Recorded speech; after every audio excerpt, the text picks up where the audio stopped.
이전에는 저는 주로 이제 청소년 사역 쪽으로 많이 부교육자 시절에도 교육부서에서만 10년 가까이 사실 청소년 사역을 평생 하고 싶다라는 그 마음을 가지고 사역을 했는데 이제 이런저런 일들을 겪으면서 이제 개척을 또 하게 됐습니다. 개척은 이제 2023년 1월 1일이 주일이었거든요. 그때 이곳에서 이제 첫 예배를 드렸습니다. 생각하기로는 내가 돈은 없지만 재정적인 부분에서는 정말 우리 개척을 하면 많이 힘들어지겠지만 사람은 없지 않을 거다. 항상 주변에 사람이 많았고 또 관계의 면에 있어서도 그냥 냈고 또 사역하면서도 개척만 하시라 찾아가겠다 그런 청년들이나 집사님들 많았기 때문에 재정적으로는 어렵겠지만 사람이 없진 않을 거다라고 생각했는데 정말 안 오더라고요. 네, 정말 안 오는 시간들이 지나가면서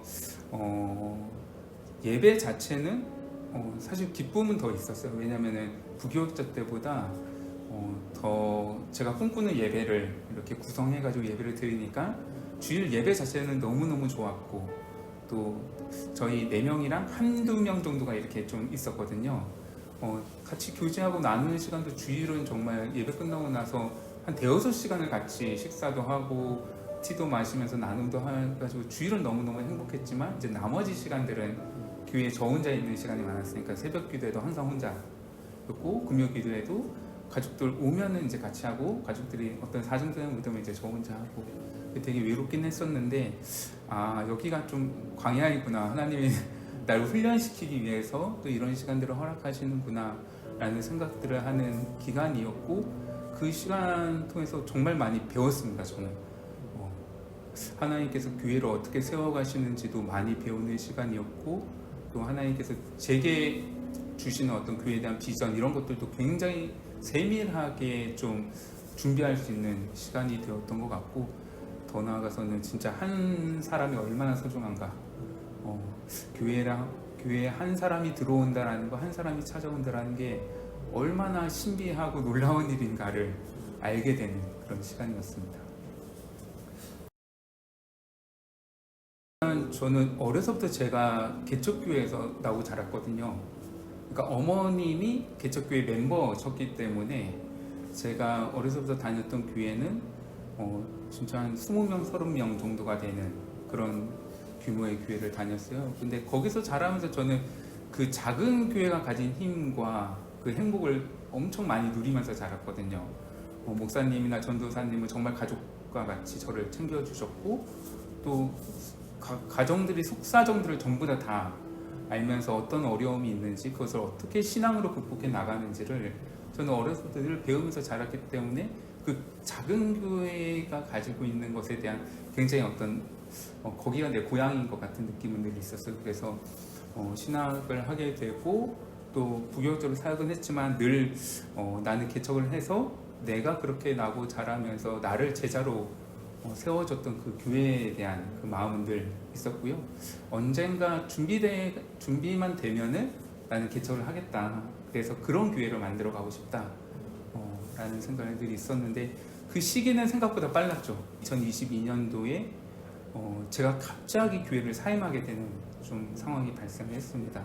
저도 너무 당황스럽고 사실 저희 가족들의 생계가 거의 모아둔 자금도 없고 다달이 그냥 벌어서 다달이 그냥 생활하는 상태였기 때문에 진짜 약간 벼랑 끝에 내몰린 상황이 되었어요. 근데 그 상황에서 저는 이제 빨리 다른 사역지를 구해야 되겠다. 지금 큰일 났다 우리 집. 이제 아내가 좀 말리더라고요. 여기에 어떤 하나님의 뜻이 있을지도 모른다. 그러니까 너무 급하게 교회를 찾으려고 하지 말고 한 달 정도 좀 기도하는 시간을 가졌으면 좋겠다. 그 이야기를 듣고 제가 좀 정신을 차리고 그런 딱 한 달만 내가 기도를 하고 다음 스텝을 또 결정하겠다라는 얘기 말했는데 그때 또 좀 강하게 이제 개척에 대한 사인을 저는 받았다라고 생각을 해서 그렇게 해서 개척에까지 좀 이르게 됐습니다. 제가 자라면서 배웠던 교회가 정말 너무나도 성경적인 교회였다라는 생각을 하면서 자랐고요. 거기에서 정말 기본은 늘 본질을 늘 지키는 모습이 있었어요. 그래서 교회의 본질은 결국에는 함께 예배하고 또 성도가 가족이 되는 예수 그리스도 한 몸을 이루고, 그리고 그 성도로 살아가는 삶이 교회에서만이 아니라 각자 부름받은 삶의 자리 가운데서, 세상 가운데서 제자로 살아가는 것이다. 이게 저는 교회의 핵심이라고 생각했거든요. 그리고 이제 신학교에서 배운 그 교회의 표지로서 말씀의 바른 선포, 그리고 성례의 바른 시행, 그리고 권징의 바른 신실한 시행, 이 세 가지가 교회의 표지로 이제 책에서 배웠는데, 사실상 현실 교회에서 이 세 가지가 말씀은 뭐 많이 강조를 하지만 성례와 또 권징에 대해서 잘 이루어지지 않는 모습을 보면서 내가 배우고 내가 꿈꾸는 교회는 이 세 가지 표지를 정말 잘 세워가는 교회, 그것을 잘 시행해서 성도가 정말 교회 안에서 행복을 누리고 또 세상 가운데서도 제자로 바르게 살아가는 교회를 꿈꾸고 지금 그렇게 좀 세워가려고 노력을 하고 있습니다. 어려움은 늘 두 가지인데요. 사람이 없다, 그리고 이제 돈이 없다, 재정이 없다. 근데 사실 감사하게도 재정적인 부분에 있어서는 하나님께서 지금 2년이라는 시간을 개척하고 나서 단 한 번도 걱정하지 않게끔, 그렇다고 또 너무 편안하지도 않게끔 다달이 정말 하나님께서 신비한 방법으로 채워주셨습니다. 그래서 그것을 경험하면서 진짜 교회는 하나님께서 책임지시고 세워가시는구나, 이 교회가 내 교회가 아니라 하나님이 주인 되시는 교회이구나 라는 것들을 좀 많이 경험하는 그런 시간들이 있었고요. 또 사람이 있어서도 아까 말씀드렸다시피 사람이 없는 게 너무 아쉽고, 또 이게 맞나? 내 방향이 틀린 걸까? 내가 지금 뭘 잘못하고 있는 걸까? 라는 고민을 했던 시기가 많이 있었지만, 지금은 그냥 이게 하나님께서 내게 허락한 속도구나. 그러면은 하나님께서 내게 주신 자리를 잘 지키고 또 하나님의 속도를 신뢰하면서 따라가야 되겠구나 라는 생각을 하게 되어서, 지금은 그것도 이제 그냥 신뢰하려고 합니다. 네. 제 생각과는 다르지만, 제 속도와는 많이 다르지만 아까 말씀드렸다시피 지금 10명이 됐다라는 것도 저에게는 너무나도 기적 같은 일이기 때문에, 사실 몇 개월 안 된 거잖아요. 맞죠. 그게 그냥 정말 한 2, 3개월 안에 배가 부응을 한 거죠, 말 그대로. 그래서 지금은 너무 행복한 시간을 보내고 있고, 또 그 3개월 안에도 성도님들의 그 가정과 삶이 회복되는 것들을 많이 보여주셔가지고 하나님께서 교회를 세워가시면서 그 가운데 부르신 사람들의 삶을 세우시는구나, 회복시키는구나, 이런 것들도 많이 경험했고, 네, 그랬습니다. 생생한 하나님의 역사를 매달 경험하는 거. 네. 다음 달에 내가 돈이 없는데, 그런데 이제 그걸 낼 때 되면은 어느새 또 채워져 있는, 그걸 경험하면서 하나님이 정말 세밀하게 성도의 삶, 또 목회자의 삶을 돌보시는구나를 그냥 계속 경험하고 있으니까, 그것은 정말 말로 다 할 수 없는 기쁨이고요. 또 그 과정 가운데서 제가 교회를 개척하고 나서 또 깨달은 게, 교회를 사랑하는 사람들이 곳곳 가운데 숨겨져 있구나. 보이지 않게 그냥 세상을 보면은 교회는 다 무너져 가고 있고 성도들은 다 교회를 떠나고 있고, 이게 너무 강하게 보이는데, 제가 지난 2년 동안에 저를 도와주신 분들 중에 저를 정말 얼굴도 알지 못하는 분들이 더 많이 도와주셨거든요. 그냥 전화 한 통 불쑥 주셔가지고 제가 뭐 보내드릴게요, 주소 좀 불러주세요 해가지고 보내주신 분도 있고, 그냥 여기 가만히 앉아있을 때 교회 찾아오셔가지고 제가 교회 좀 봐드릴게요 해가지고 막 케이블 갈아주시고 막 전기 고쳐주시고 가신 분도 있고, 그런 것들을 그냥 그때그때 경험하면서 정말 깨어있고 교회를 너무너무 사랑하고 또 교회를 위해서 자기의 어떤 것들을 내어주기를 기뻐하는 사람들이 곳곳 가운데 있다, 그것을 알게 되면서 그건 너무너무 행복했습니다.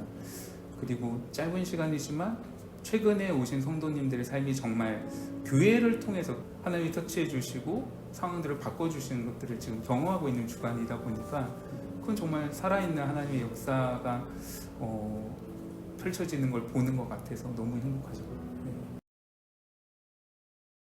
한 달간 기도하는 시간을 갖겠다라고 했을 때 제가 좀 오래전에 잊고 있었던 기도를 하나님께서 기억하게 해주셨어요. 그게 어떤 기도였냐면, 제가 이제 초등학교 6학년, 중학교 1학년 그때쯤에 저희 교회가 이제 너무 어려워지니까 교회 문을 닫는 일이 이제 발생했거든요. 여기보다 한 3분의 1 정도 되는 공간으로 이제 그 교회의 문을 닫고 남은 성도들이 이제 그쪽으로 이사하는 날이 있었는데, 제 마음이 너무 안 좋은 거예요. 사실 그때는 뭐 신앙도 없고 뭐 그냥 엄마 따라서 부모님 따라서 다니는 사람이었지만, 이게 뭐지 생각이 들고 너무 마음이 안 좋아서 그날 이제 집으로 들어가면서 친구를 만나러 갔어요. 그래서 친구를 만나서 제가 좀 많이 울었어요.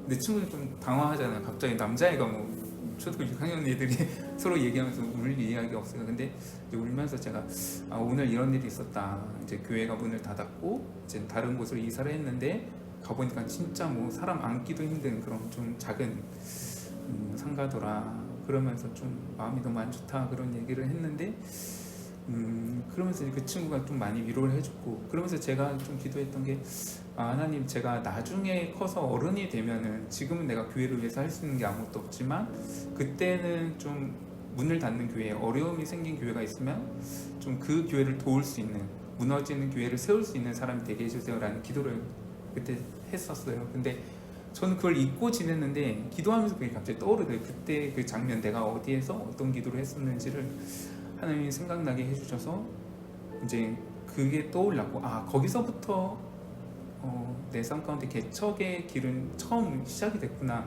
라는 생각들을 하게 되었고, 이 사연을 제가 이제 페북과 인스타에 이렇게 좀 교회 개척을 준비하고 있습니다 하면서 글을 올렸어요. 근데 그 글 때문에 사실상 지금의 어떤 모든 교회 환경이 다 준비가 됐습니다. 무슨 말이냐면, 사실 그때 제가 가진 돈은 70만 원 정도였기 때문에 사실 상가를 얻을 생각을 전혀 못했고, 그냥 뭐 돈이 있으면 하고 없으면 그냥 교회에서 집에서 모이든가 아니면 그때 그냥 공간을 빌려가지고 시간 단위로 빌려가지고 교회를 해야 되겠다라는 생각이었는데, 그 글을 보시고 전혀 알지도 못하시는 분들이 정말 많은 후원금을 보내주시고 많은 도움을 주셨어요. 그래서 한 달 사이에 여기 공간을 채울 수 있는 모든 비용이 다 마련이 됐습니다. 다 제가 모르는 분들이에요. 근데 그러면서 정말 하나님께서 좀 개척을 하러 하시는구나, 하나님께서 준비해 주셨고 그것들을 지금 이끌고 가시는구나 라는 것들을 경험했습니다. 저에게 주신 자리를 떠나는 것에 대한 큰 후회가 제 삶에 있어요. 군대 시절에 하나님께서 분명히 저에게 그 자리를 허락하셨는데 제가 이제 마음에 안 든다고 그 자리를 떠났거든요. 그러면서 제가 이제 군 시절 거의 1년 10개월을 굉장히 후회를 했던 기억이 있습니다. 그래서 하나님께서 내게 주신 자리가 정말 귀하고 그것이 가장 나에게는 복된 자리이구나, 그것을 거부하는 거는 나의 어리석음이고 그게 정말 큰 후회로 남는구나 라는 것들을 경험하면서, 사실 그 개척에 대한 마음을 주셨을 때도 사실 그게 제일 많이 들어요. 후회할 일을 하지 말자. 지금 당장 아무것도 안 잡히지만 하나님께서 하라고 하시면은 진짜 어떻게 하면 이걸 순종할 수 있는가를 고민해야지, 내가 이걸 또 내가 마음에 안 든다고 막 이거를 거부했다가는 진짜 나도 후회하겠다. 그 군대 시절의 그 불순종이 저에게는 굉장히 좀 신앙의 어떤 도약의 순간이 되었거든요. 올해도 일단 기본적인 다짐은 저의 자리를 잘 지키는 거, 제게 주신 이 예배당과 또 예배 시간과 목회자로서의 자리를 잘 지키는 거, 그리고 하나님의 속도를 더 신뢰하는 거. 돌아보니까 처음에 제가 생각했던 개척의 어떤 그 타임라인이 있을 거 아니에요. 한 6개월쯤 되면 이렇게 되고 1년쯤 되면 이렇게 되고, 근데 다 빗나갔는데 2년이 지나고 나서 지금 딱 와서 보니까 하나님의 속도가 너무너무 좋은 거예요. 이제는 진짜 지금 이렇게 딱 한 명 한 명 성도들을 만나게 되고, 이분과 지금 딱 가족처럼 이런 분위기가 형성이 된 게 진짜 내가 생각했던 그림보다는 하나님의 그림이 훨씬 더 아름답군요가 지금이 너무 고백이 돼가지고, 이제 올 한 해 저희 목표는 내 자리를 잘 지키는 거, 그리고 하나님의 속도를 더 신뢰하는 거, 이게 가장 중심이 되는 거고요. 또 저는 아까 말씀드렸다시피 성례 바른 시행이 중요하다고 생각해서 한 달에 한 번은 이제 성찬의 시간을 풍성하게 교제의 시간으로 갖는 것을 더 힘쓰려고 하고 있고, 또 말씀의 바른 선포에 있어서도 제가 늘 꿈꾸는 건 이제 교리 교육을 체계적으로 시키는 거거든요. 그래서 아이들도 지금 소유리 문답으로 매주 교육을 하고 있는데 교리 교육을 더 활성화시키는 거. 그래서 성도들이 교리를 배우는 게 진짜 우리 신앙을 되게 견고하게 만들어주고, 이게 지루하고 재미없고 뭐 시대착오적인 그런 게 아니라 진짜 삶을 만지는 거구나, 삶을 살게끔 성도로서의 삶을 자유롭고 더 기쁘게 살아가게 도와주는 게 교리구나 라는 것들을 좀 같이 경험해 나가는, 그게 또 핵심 목표 중에 하나입니다. 여전히 저는 뭐 세상 끝날까지 교회가 정말 유일한 소망이라고 생각을 하거든요. 지금 성도들이 교회를 떠나는 게 교회에 소망이 없어서가 아니라 교회가 교회답지 않은 모습에 실망하고, 더 이상 내가 신앙생활을 유지하는 게 꼭 교회라는 수단이 없어도 뭐 온라인이든 뭐든 그냥 동호회든 모임이든 그런 걸로 충족이 될 거다라고 생각을 하고 떠나는 게 더 많다라고 저는 좀 진단을 내리고 있어요. 근데 그런 심정적인 마음은 충분히 동의를 합니다. 교회에 많이 실망을 했을 테고 또 상처도 받았을 테고, 그런 거는 심정적으로는 동의하지만 교회가 예수님의 몸이라면, 그리고 하나님께서 성도가 자라가도록 주신 선물이라면, 정말 그것을 믿는다면은 저는 교회를 떠나간 가난한 성도들이 꼭 좋은 교회를 찾아서 다시 그 교회 안에서 성도됨의 기쁨을 누리고 공동체 안에서의 안전함과 행복을 맛보았으면 좋겠습니다. 그것을 소망을 포기하지 않았으면 좋겠고요. 꼭 방황의 시간들, 또 상처를 보듬는 시간들이 필요하겠지만 어느 정도 시간이 되면 꼭 다시 건강한 교회는 여전히 많다라고 생각하고, 정말 성도들에게는 교회가 반드시 필요하고 교회 안에 있을 때에 누릴 수 있는 그 하나님 나라의 그 복이 개인으로서는 사실상 누릴 수 없는 거기 때문에 꼭 좋은 교회 찾아서 그 공동체 안에서 소속되어서 행복한 신앙생활을 했으면 좋겠습니다.